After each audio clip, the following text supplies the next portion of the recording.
Kde se mám dívat tam? Nebo?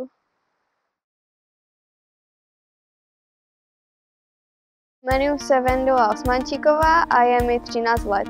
Lezu tady poprvé a to bude pro mě premiéra na skále. Studuji na základní škole v Bolaticích. No, očekávám od toho, že to snad zvládnu, ale bude to určitě těžké. Bojím se.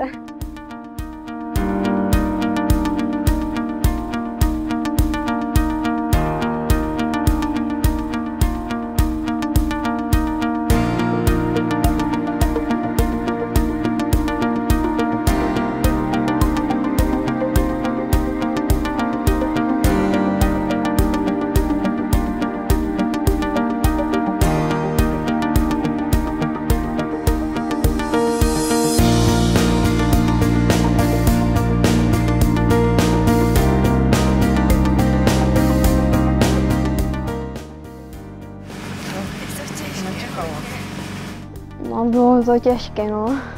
Byla mi jako fakt hodně zima a hlavně prsty nejvíc zmrzly, jako na nohách i na rukách. Tak jaký to je? No, už to je Studený. Vydržíš to?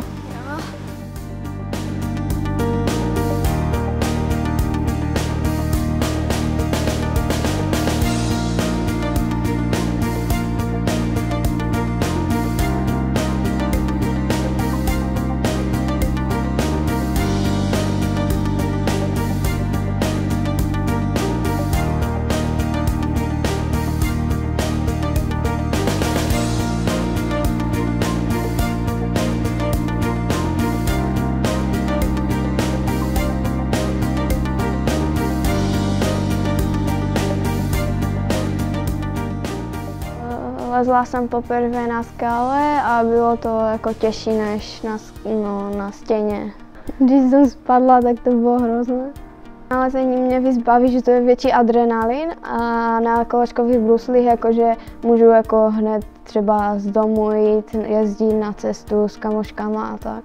Chodíme každou středu na stěnu do Bolatic, mě baví jako teď lézt.